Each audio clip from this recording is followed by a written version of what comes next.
El sargento de artillería Carlos Hathcock fue el francotirador más destacado de los Marines de Estados Unidos en la Guerra de Vietnam, con 93 bajas confirmadas y muchas más probables.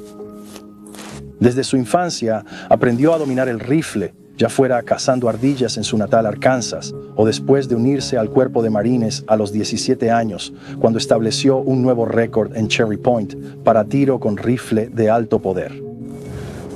Después fue campeón regional del Pacífico para el Cuerpo de Marines de Estados Unidos en 1965.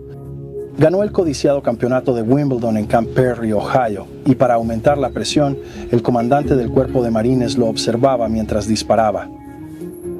Después de servir en Vietnam y basándose en las muchas lecciones que aprendió durante 2 periodos de servicio, ayudó a establecer el actual programa de entrenamiento de francotiradores del Cuerpo de Marines en Quantico, el cual es respetado no solo dentro de la comunidad de francotiradores de Estados Unidos, sino en todo el mundo. Si hoy existe un Alvin York de nuestra época, es el sargento de artillería Carlos Hathcock.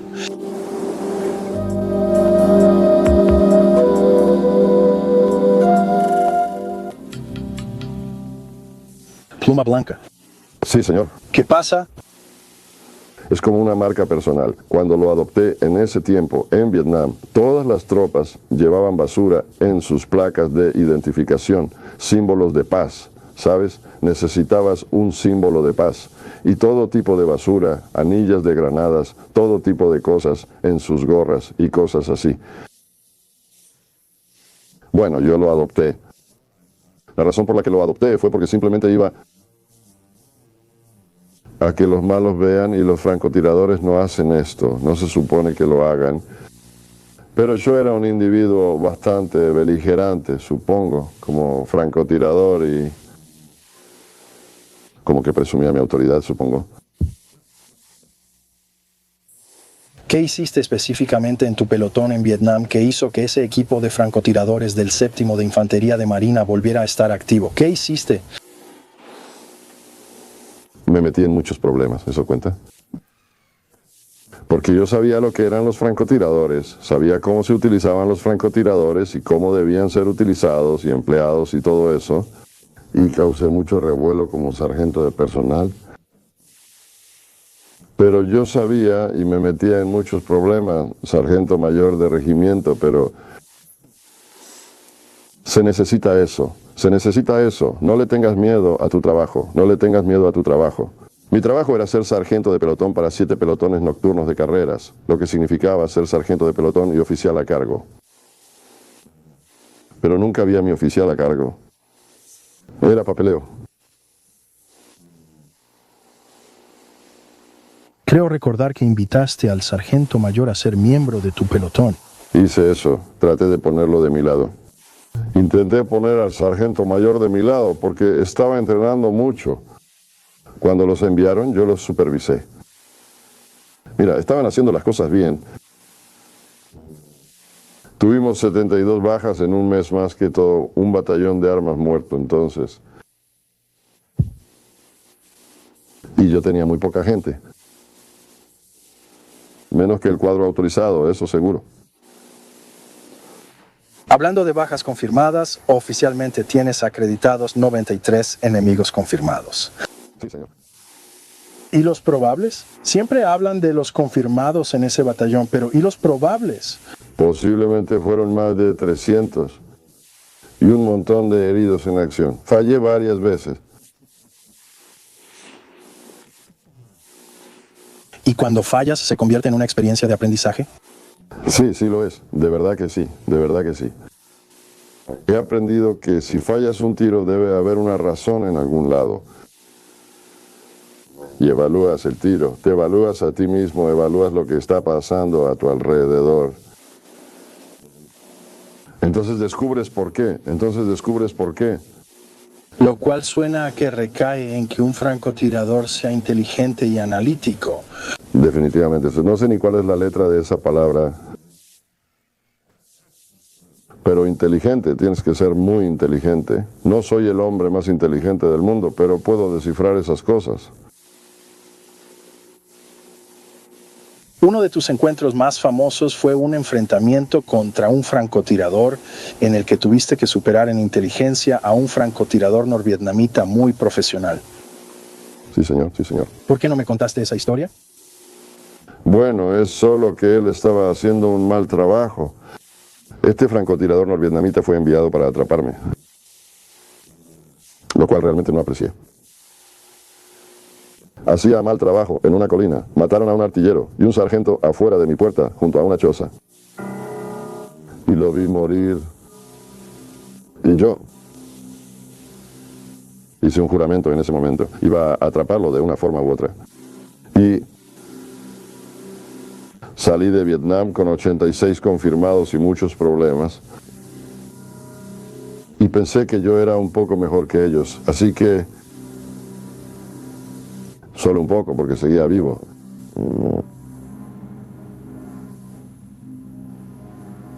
Y atrapé a John Burke cuando empezó a disparar otra vez. Atrapé a John Burke, que es mi compañero, y salimos, y no era John, era otro compañero. Y salimos y lo seguimos, yo lo seguí.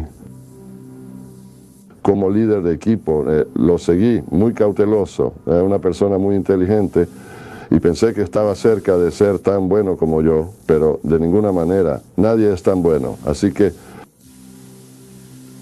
y tienes que pensar así también, tienes que pensar así. Y cometí un error, caí sobre un árbol podrido y él disparó y dio a la cantimplora de mi compañero. Y tanto él como yo pensamos que le habían dado porque sentía todo el calor bajando por sus piernas y todo eso. Vi el agujero en su cantimplora y le aseguré que no estaba herido. Sí, no estás herido, solo le diste en la torre a tu cantimplora, eso es todo. Y anduvimos por ahí, mezclándonos, y él empezó a correr, el tipo malo empezó a correr ahora. Y nos movimos hasta que yo estaba en su antiguo lugar, y él estaba en mi antiguo lugar, lo cual fue malo para él porque ya estaba de frente al sol. Para ese entonces ya era la tarde.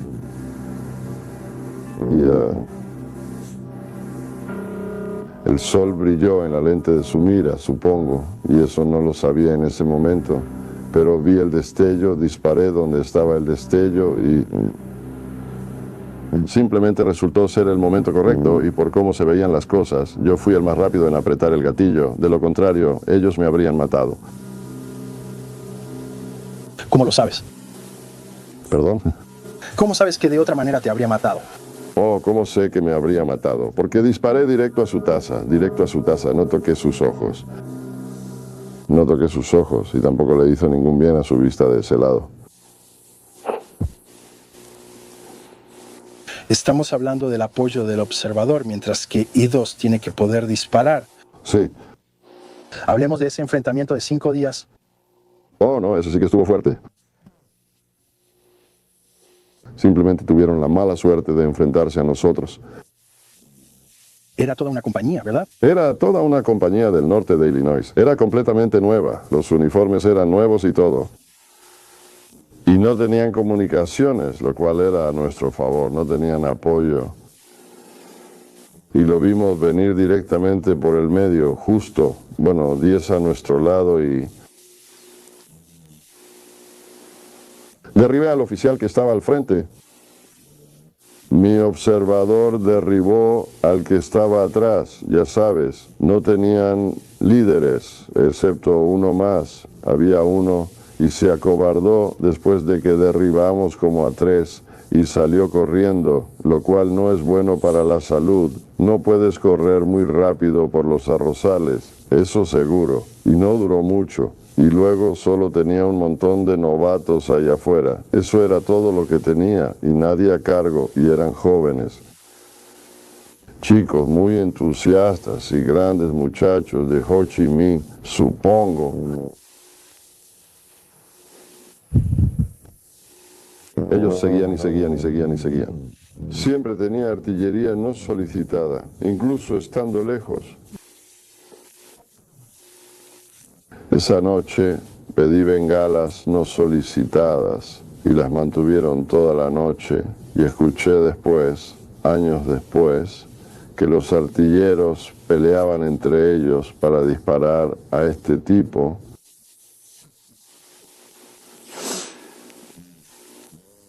Eso es compañerismo, ¿sabes? Tienes que tener ayuda, tienes que tener ayuda. Tomé esa decisión porque no había líderes y solo deambulaban sin nadie a cargo. Así que tomé una decisión después de 3 disparos. Después de 3 disparos, habíamos disparado 3. Ahí el francotirador se va, 3 disparos y te vas. Vi que ellos no se movían, así que pensé que nosotros tampoco debíamos hacerlo. Nos quedamos ahí alertas, mientras ellos intentaban escapar por la retaguardia. Y no tenía mucho sentido lo que hicieron, pero lo intentaron y los derrotamos. Y cuando llegó la mañana, ellos todavía estaban ahí. Todavía estaban ahí. Y nosotros nos habíamos mudado, por supuesto, nos habíamos mudado. No nos retiramos, simplemente nos mudamos. Cambiamos de posición y ellos intentaron atacar el lugar donde estábamos antes, la posición principal, y tampoco llegaron muy lejos.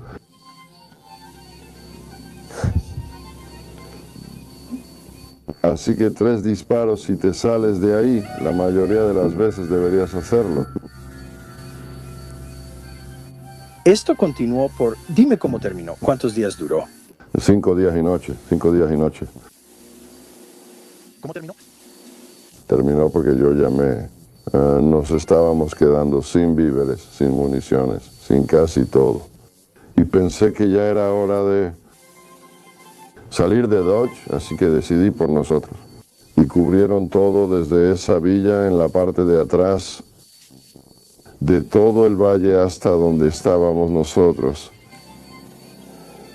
Y salimos de ahí, logramos salir de ahí, gracias a Dios. Y cuando llegó el equipo de barrido, capturaron a un sargento de suministros. Y no sabían qué había allá arriba, cuántos había o qué era, pero sí era mortal. Y lo aprecio. Había un gran dique que corría justo por el medio, y ellos estaban en el lado opuesto al nuestro. Estabas a unos 800 metros del agua del río. Teníamos justo 600 metros para disparar antes de que llegaran a nosotros, y de alguna manera funcionó bien. Los diques de los arrozales funcionan bien, funcionan muy bien, porque eso es ocultamiento para... En ese momento eran de tipo grande y trataban de esconderse detrás, y de vez en cuando asomaban la cabeza y perdían el corte de cabello. La misión en la que probablemente estableciste algún tipo de récord acechando fue cuando eliminaste a ese general del enemigo. ¿Acechaste a 1000? Aproximadamente un poco más, en realidad como 1200. ¿Te tardaste 3 días en llenarlo? 3 días y noches. Uno de los cuartos días fue cuando completé mi misión. Al contar la historia, ¿ya habías terminado tu primer recorrido por Vietnam? Justo al final de eso. Normalmente cuando aceptas una misión así, cuando te falta tan poco, olvidas todo. Tácticas y todo el paquete y terminas muerto. Y yo no sabía lo que ninguno de los míos hacía, y así que asumí la misión yo mismo. Y pensando que tal vez yo era un poco mejor que todos los demás, porque yo era el que entrenaba, se suponía que debía ser mejor, y salgo de la zona de árboles y llegué a la tierra abierta y me fui de lado, y él se puso boca abajo porque así dejaba una huella mayor cuando yo estaba igual. Me arrastré de lado muy lentamente, muy lentamente. Sabía que tenía un largo camino por recorrer, no quería cansarme demasiado. Y las patrullas estaban tan cerca que podía hacer tropezar a varios de ellos. Y ni siquiera sabían que yo estaba ahí. Estaba en su propio patio trasero. Yo estaba en su patio trasero y no esperaban un ataque de un solo hombre. No esperaban eso, y supe desde la primera vez, cuando pasaban por mí distraídos, que ya lo tenía hecho. Ahora vamos a hacerlo bien, vamos a hacerlo realmente bien. Así que simplemente seguí arrastrándome como un gusano y, bueno, pasaron muchas patrullas, muchas patrullas. Había dos ametralladoras 51 gemelas a mi izquierda, dos ametralladoras 51 gemelas a mi derecha. Y podía verlos cocinando su comida y deseando estar ahí para probar un poco, pero tenía hambre y sed.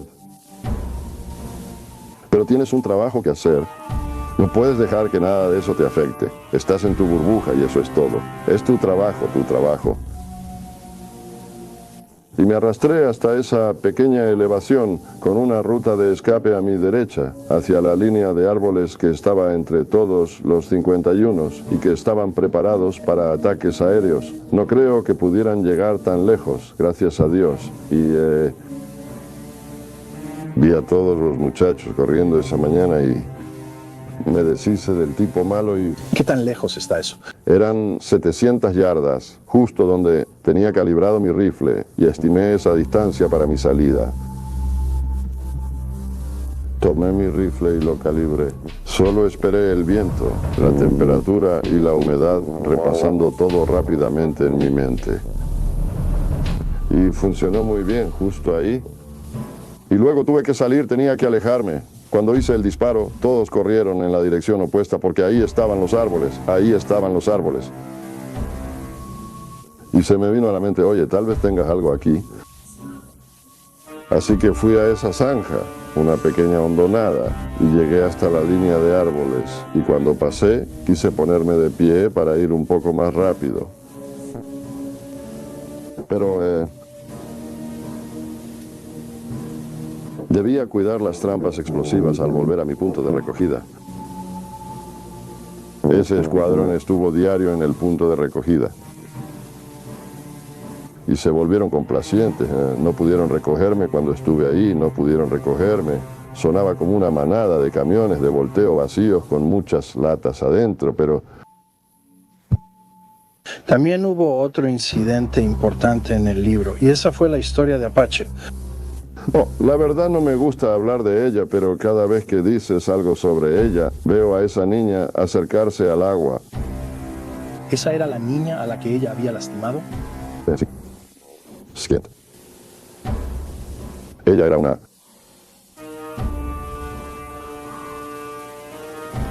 No me gusta usar malas palabras.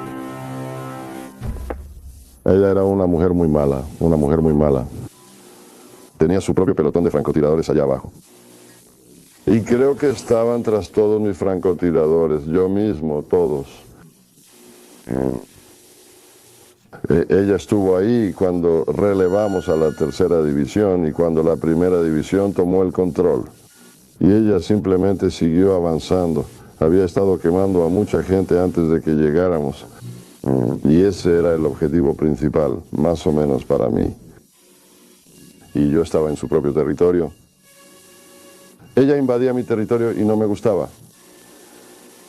Y dejó ir a ese niño que había capturado.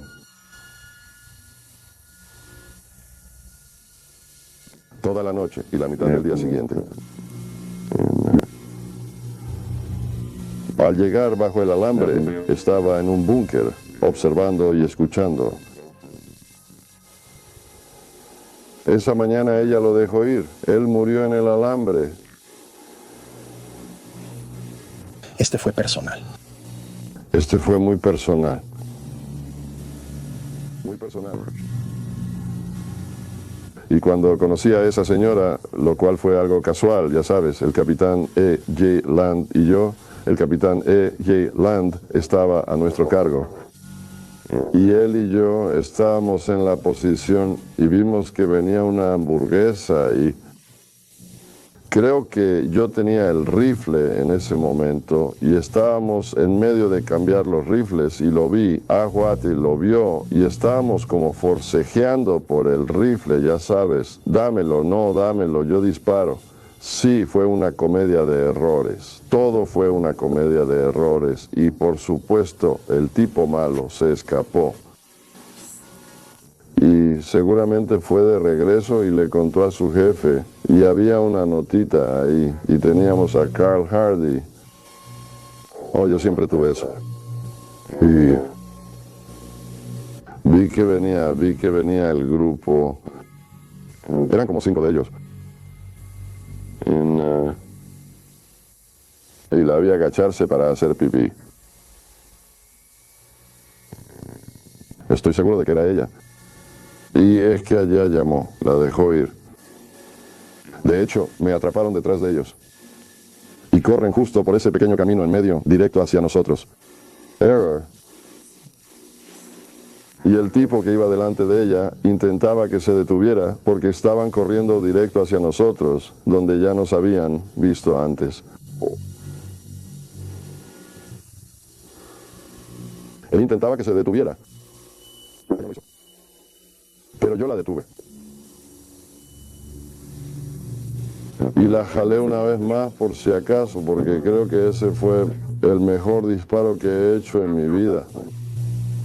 El mejor disparo que he hecho en mi vida.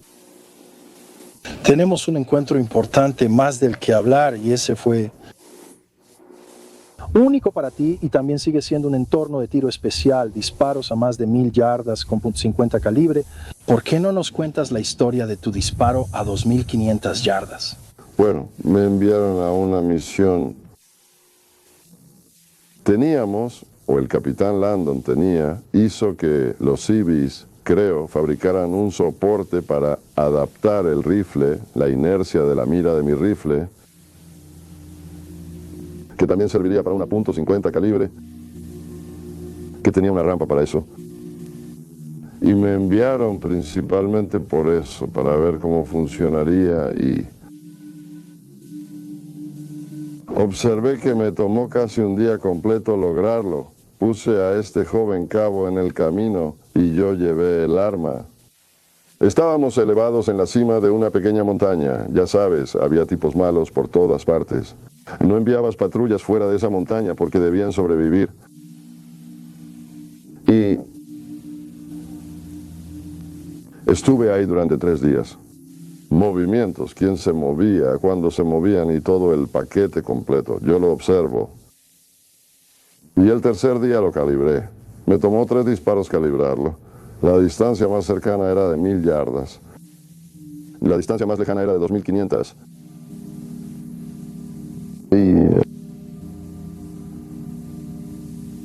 Y resultó que justo donde calibré a 2500, aquí viene a casa con una hamburguesa. Aquí viene a casa con una hamburguesa y pasó justo por el lugar. ¿A dónde iba? Se inclinó para cepillarse los dientes, beber agua o lo que hiciera. Y empujé las mariposas y si él no se hubiera levantado, habría pasado por encima de su cabeza.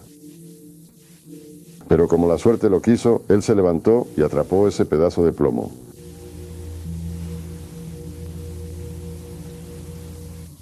¿Cuánto pudiste disparar la .50? Sé que ese tiro de 2500 yardas fue... Tuve 3-3 a esa distancia, aproximadamente a esa distancia. Confirma, porque siempre hay oficiales allá arriba, ya sabes. One report of it. And one kid, there was a mule, what do you call a mule, carrying a weapon. And, en su bicicleta. Quise disparar frente a él.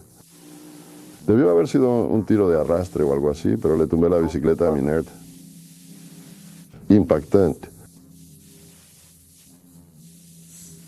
Él y Robbins cayeron, luego se levantaron. Así de rápido, dispara. No sabía en qué estaba disparando. Él solo estaba disparando por todos lados. Metió un cargador y estaba recargando y fue cuando disparé la segunda vez. ¿Qué tipo de pensamientos tienes al planear un disparo a esa distancia tan lejana? Eso es como disparar a 1000 yardas, considerando el peso de la bala, 730 granos, que no es tan afectado por el viento, y yo estaba elevado. Yo estaba elevado y casi no había viento. Creo que jalé ese disparo, no puedo culpar a nada más, ni a ella, ni a él, ni a nadie. Quien haya disparado la ametralladora Browning calibre 50 queda impresionado por la balística de su proyectil. Piensa por un segundo. Carlos Hathcock tomó ese mismo cartucho, lo disparó de uno en uno y atacó un objetivo. Bueno, no solo lo atacó, sino que neutralizó un objetivo a 2.500 yardas en Vietnam. Sin duda, la baja más lejana de un francotirador en la guerra.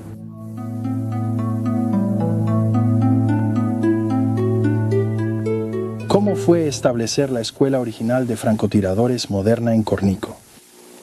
Fue una tarea difícil, déjame decirte, fue una tarea difícil. En ese momento no tenía muy buena salud y pues me estaba deteriorando más o menos fue una tarea. Eso es lo principal, fue una tarea. Y lo más importante era lograr que los que tienen el poder en las diferentes unidades se dieran cuenta de lo valioso que es un francotirador para la unidad. Y todavía no lo hacen, todavía no se dan cuenta. Justo iba a preguntar, ¿ese es un problema de siempre? ¿Es un problema constante para los comandantes? Todavía no se dan cuenta, todavía no. ¿Cómo puede un francotirador ayudar a los comandantes a usarlos bien? No lo sé, te diré la verdad, realmente no lo sé. No tengo idea de cómo un francotirador podría mostrarlo a las autoridades que están por encima de él. Las cosas buenas que un francotirador podría hacer, a menos que sea utilizado correctamente por las autoridades, el comandante de compañía, el comandante de batallón, el comandante de división. Esa es la única manera en que vas a lograr algo, enseñando. Las autoridades que están arriba, que van a utilizar a estos francotiradores antes de utilizarlos, usándolos. Esa es la única manera en que lo vas a lograr. Yo intenté eso en Vietnam y, Dios mío, funcionó. ¿Funcionó? Pero tenían que obtener una puntuación perfecta en una serie de 20 disparos a 1000 yardas o... Ahora 12, incluyendo hasta 1000 yardas, lo que yo haría, está bien. Pero la infantería de marina no estuvo de acuerdo. Como digo, ellos dijeron que tenía que tener algo de trampa. Bien. Yo era duro, era un hombre difícil para trabajar, muy difícil para trabajar, pero dicen que era justo. Me gusta pensar eso. A los instructores de francotiradores les gusta crear sus propias técnicas de entrenamiento. Algunos colocan una moneda de 25 centavos en el cañón del rifle para practicar disparo en seco. He usado disparar bajo estrés. Me gusta poner a la gente bajo presión. Definitivamente, yo también. Y hago cosas como verterles agua helada por el cuello y gritarles palabras extrañas al oído o poner música rock o algo así. Bob Sander o alguien así por ahí. Si les gusta la música country, pongo rock. Si les gusta la música clásica, escuchan rap o lo que sea. ¿Qué tipo de trucos así usas en el entrenamiento? Corro hasta morir, regreso directo a la línea de fuego. Con todo su equipo. Con todo su equipo.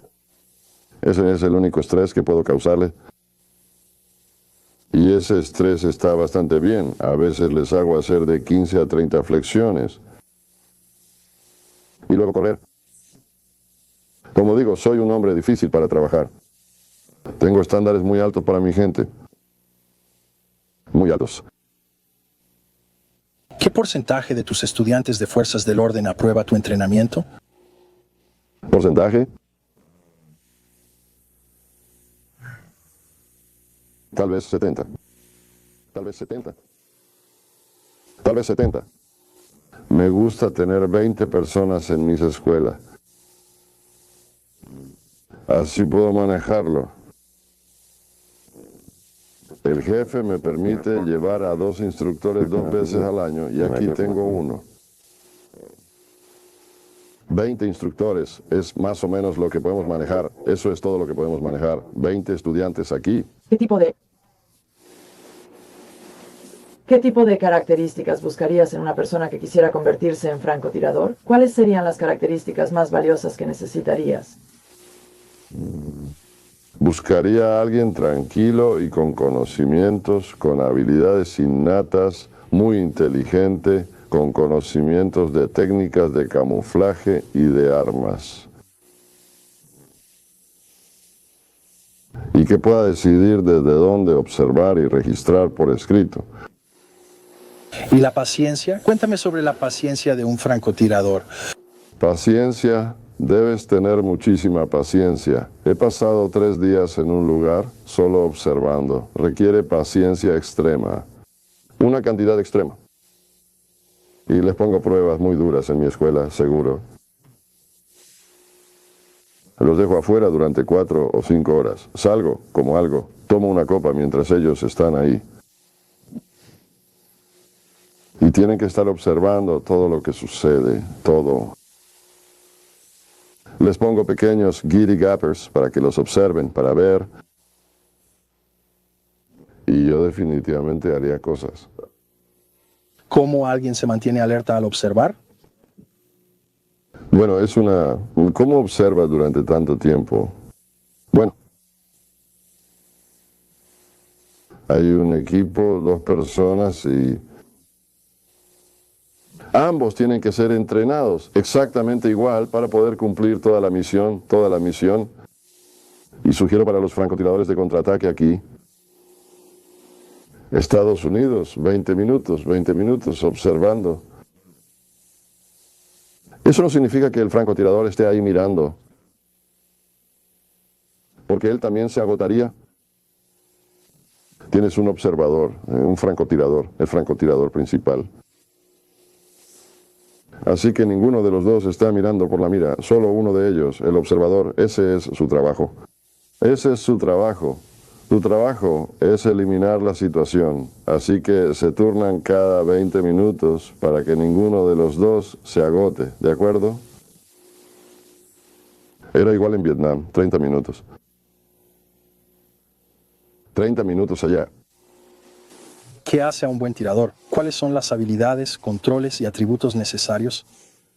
Realmente tienes que tener la cabeza bien puesta, ser capaz de absorber todo lo que sucede a tu alrededor. En la competencia de tiro tienes que absorberlo todo. Lo que sucede a tu alrededor y llevar tus habilidades al máximo. Yo lo llamo meterme en mi burbuja, nada más que pura y absoluta concentración en el trabajo que estás haciendo en ese momento, que es lo que hacía cuando era francotirador. Lo aprendí cuando competía. Y yo estaba compitiendo. Y gané en Wimbledon, no lo sabía en ese momento. Yo lo había ganado hasta que alguien casi me pisa la espalda. La gente recogiendo mis cosas, ¿sabes? Yo estaba pensando, ¿qué está pasando? ¿Qué está pasando? ¿Perdí? ¿Qué? No lo sabía, no tenía idea. La gente me da palmadas en la espalda, solo es pura concentración. Eso es lo que usé en Vietnam como francotirador. ¿Tienes algún truco para mantenerte enfocado? Debe ser difícil estar ahí tanto tiempo. No hay truco, no hay truco. Concentración total, absoluta y completa en el trabajo que estás haciendo en ese momento para que puedas terminar ese trabajo.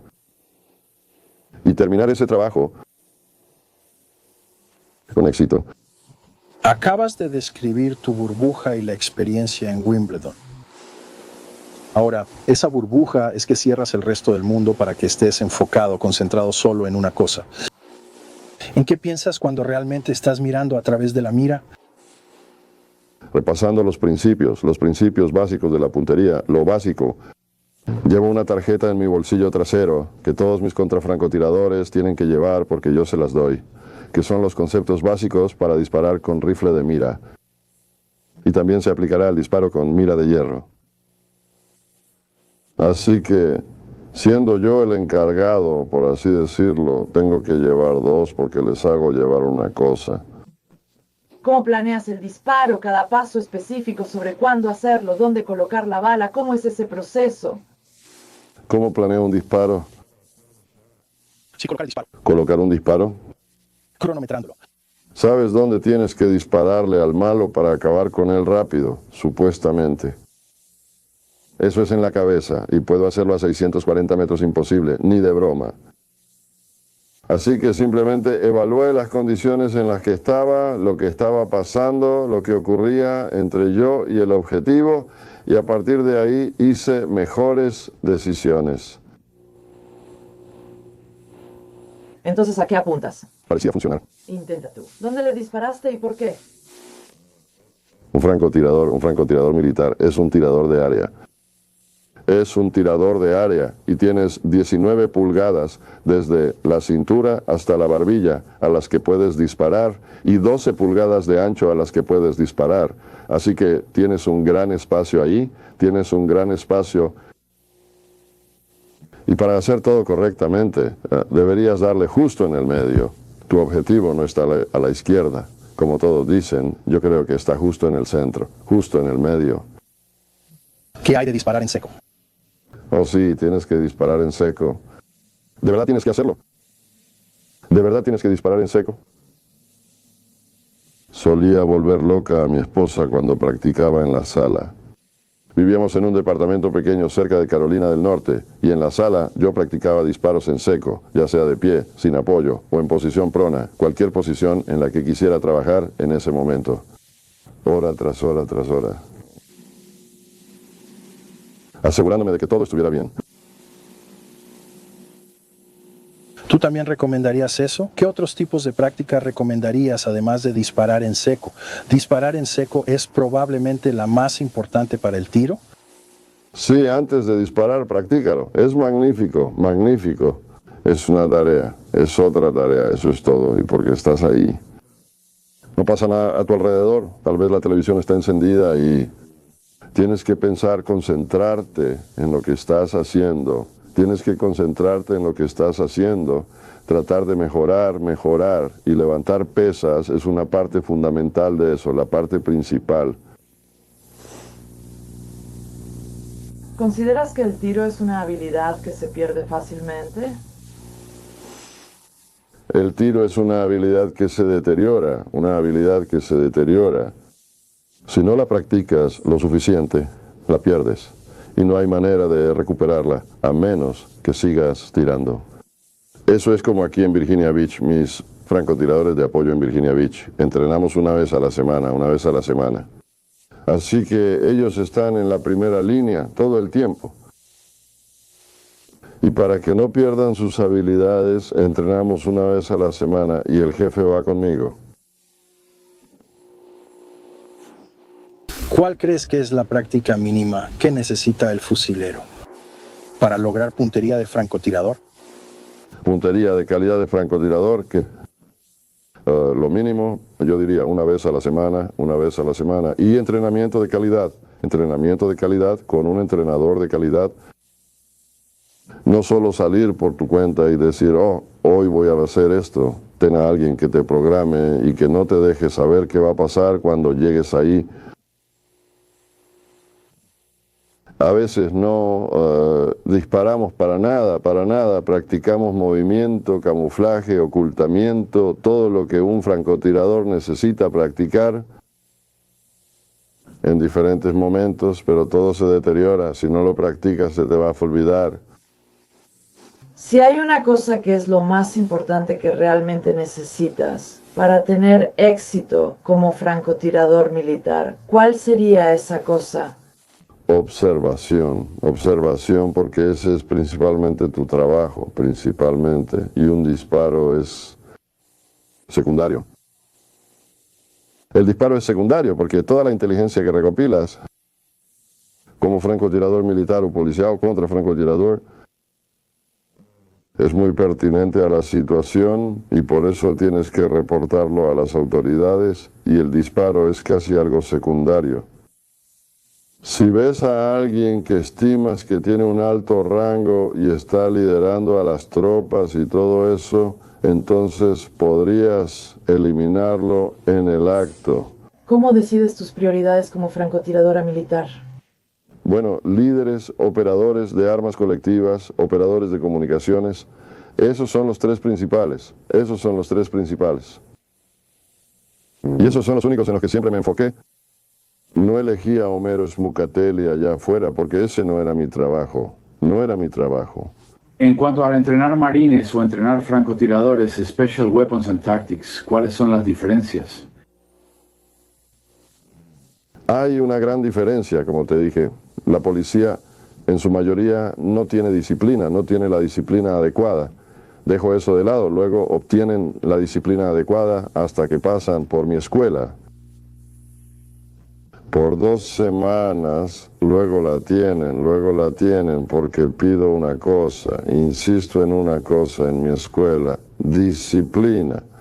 Tienes que tener disciplina para poder hacer ese disparo, quedarte ahí por horas y horas y horas cambiando con tu compañero. Aún puedes mejorar un disparo. Hay muchas ideas erróneas sobre lo que motiva a un francotirador, sobre qué tipo de carácter tiene el hombre detrás del rifle. Carlos Hathcock nos da ideas sobre eso.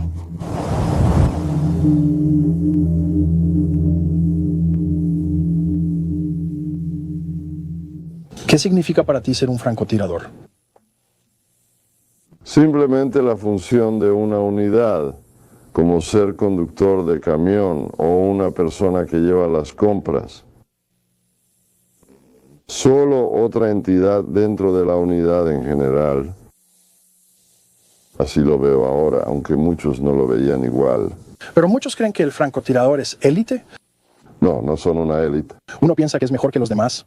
No son élite, solo tienen un trabajo específico, como un piloto de helicóptero. Ya sabes, y el piloto de helicóptero tiene un trabajo específico hoy. Los francotiradores tienen un trabajo específico. Pero ellos protegen a las unidades de línea. ¿Qué piensas del impacto psicológico de los francotiradores? El efecto psicológico es grande. Es muy grande y muy dañino para los malos. Muy dañino. Muy dañino, porque les niega el movimiento. Mira, les niega el movimiento. Les trinca su movimiento. Eso es lo bueno para las unidades de línea. Muy bueno para las unidades de línea. Recuerdo cuando mantuviste acorralada a esa compañía 5 días. Creemos que el efecto fue en ellos. Bueno, como dijo un sargento de suministros, los suizos de la NBA estaban ahí y fueron capturados. Dijo que no sabía cuántos había allá arriba. Lo que fuera que estuviera allá arriba era mortal, fuera lo que fuera. Como dije, seguíamos avanzando, disparábamos unos tiros y nos movíamos. Es un efecto muy deteriorante que he visto en mi corto tiempo en combate. Un solo disparo puede acabar con toda una compañía, Si no sabes cómo combatir ese solo disparo, estás en serios problemas. ¿Cómo te recibían los demás marines cuando eras francotirador y tenían un problema con un francotirador enemigo? Bueno, éramos más apreciados que unas galletas Oreo cerca. Éramos más valorados que las galletas Oreo. Hasta entonces, no. No éramos más que asesinos. Asesinos, sueltos. Y después de eliminar la situación, seguíamos siendo asesinos, ¿ves? Solo cuando te necesitan, eres el bueno, solo cuando te necesitan. Parece que es por el entrenamiento, esos poderes lo son. Desprecian a los francotiradores y todos los demás desprecian a los francotiradores porque tenemos un trabajo. La gente allá abajo no entiende ese trabajo. No entiende lo que se puede hacer por lo de anoche. Parte de la gente que has entrenado, policías, militares, etcétera, ¿cómo se comparan los chicos de ciudad con los chicos de campo? No hay comparación, realmente no hay comparación. Chicos de campo. Los chicos de campo son magníficos y más conectados con eso que lo que es un hombre de ciudad, parado en la esquina de la calle, escupiendo en la cuneta. Pero ¿qué tal un chico de ciudad que ha cazado mucho? La caza no desarrolla esas habilidades. Sí, la caza desarrolla muchas buenas habilidades, si se hace correctamente. Tengo aquí a un chico de ciudad que es uno de mis mejores amigos, pero él no pudo ir al ejército. Lo he visto, fue agresor en algunas de nuestras operaciones. Y el tipo es bueno, es muy, muy bueno. Una vez lo estaba buscando con una cámara de video, no podía verlo. Le dije, párate Dave, bendito seas, para que pueda verte. Él no sabía nada sobre camuflaje militar, nada, pero es un buen cazador de ciervos. Gran cazador y rastreador de ciervos. ¿En qué se diferencia cazar personas de cazar ciervos? ¿Es prácticamente lo mismo? No hay diferencia. Veo el canal Discovery aquí. Y obtengo muchos buenos consejos de los animales. Para entrenar. Para otro día. ¿Cómo qué? Sobre los animales, si los miras fijamente, ellos también te mirarán. Él te mirará. Somos animales. Solo somos animales. Nos llaman seres humanos, Homo sapiens. Lo cual está muy bien. Es buen material literario. Pero somos animales, eso es todo lo que somos, animales. Y funcionamos igual que ellos, exactamente de la misma manera. Y al ver animales en el Discovery Channel, aprendo mucho para mi entrenamiento aquí, mucho. ¿Qué hay de la primera luz y la última luz? Está la primera luz y la última luz. Es el mejor momento que hay porque salen después de una buena noche de descanso. Y todos están haciendo ruidos, bailando, silbando, fumando cigarrillos y pipas y lo que sea. Ese es el mejor momento que hay. Y cuando regresan, en las tardes, ese es otro buen momento porque están cansados, pero yo patrullo, están cansados, holgazaneando, escupiendo en la cuneta y todo eso. Estamos gastando nuestro hielo, dando palmadas. Y no pongo atención a los detalles. En la mañana tampoco pongo atención a los detalles. O sea, ¿usas hábitos humanos en su contra? No, los hábitos humanos claramente están en tu contra. Y te digo una cosa, ya sea en nuestro servicio o en cualquier otro, los líderes aman señalar, ya sea en el servicio de cualquier persona. Les encanta señalar. Nuestros muchachos lo hacen, sus muchachos lo hacen, y dirán, Homer Jethro y Snot Rag allá, quiero que vayas para acá, ¿de acuerdo? Eso es un movimiento equivocado porque tu mentira podría tener peso. He visto eso numerosas veces. ¿Hay algo que te gustaría decir, pensar en esa audiencia? ¿Algo que te gustaría decir sobre ser francotirador o haber estado en combate o en el cuerpo de marines o algún consejo? ¿Algo que te gustaría decir? Está bien. Para los francotiradores de la policía, continúen su entrenamiento, sigan entrenando en ciertos aspectos del francotirador. No pueden hacerlo demasiado, así que háganlo tanto como puedan, pongan toda su mente y cuerpo en ello. Cuando estén entrenando, no salgan solo a entrenar, que sea un entrenamiento de calidad. Todos los instructores allá afuera, si solo les enseñan a disparar, entonces ay de ustedes, porque está en juego su vida, la vida de los rehenes y de todos los que están alrededor. El equipo de entrada apoya al mismo equipo. Y para los militares, pongan atención a los detalles,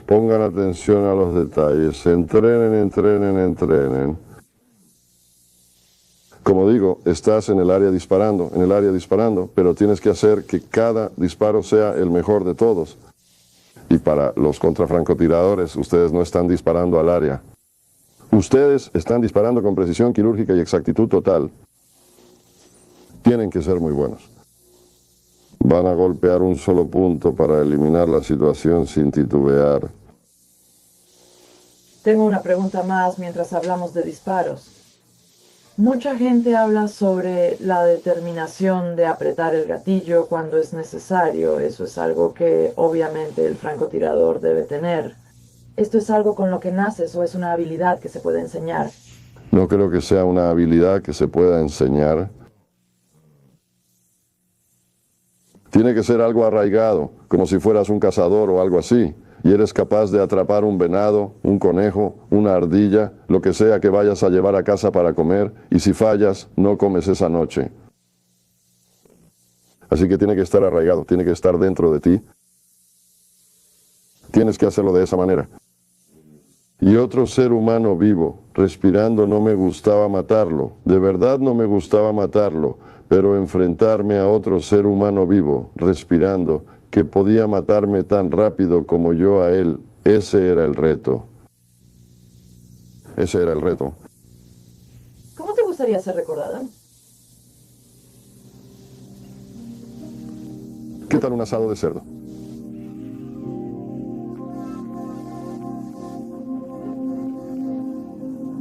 Sabes que es un hombre de Arkansas, ¿no? Eres una persona muy famosa, ya sabes, en tu campo y todo eso. ¿Cómo quisieras ser recordado cuando ya no estés? Solo que hice un buen trabajo, hice un buen trabajo. Eso es todo lo que quiero. Eso es todo lo que quiero. Bueno, no tengo medallas de reconocimiento, la verdad. En el entrenamiento obtuve medallas de entrenamiento, pero ninguna otra medalla que en realidad no pedí. Y nadie las pidió. Supongo que tienes que tener un buen comandante o algo así. Y vas a estar en Kimchi como yo estuve. Pero mi comandante siempre se quedaba en Kimchi, porque yo también estaba ahí todo el tiempo. Pero yo solo estaba tratando de hacer mi trabajo, solo tratando de hacer mi trabajo. Eso es todo lo que quiero ahora. Eso es todo lo que quiero, que reconozcan a alguien, un marín, tratando de hacer su trabajo. Cuando hablamos con Carlos Hathcock no es teoría, es experiencia. El sargento de artillería Hathcock fue el francotirador más destacado del Cuerpo de Marines en Vietnam, el fundador de la Escuela de Francotiradores en Cuántico y un instructor de francotiradores durante una década. Lo que tiene que decir es invaluable.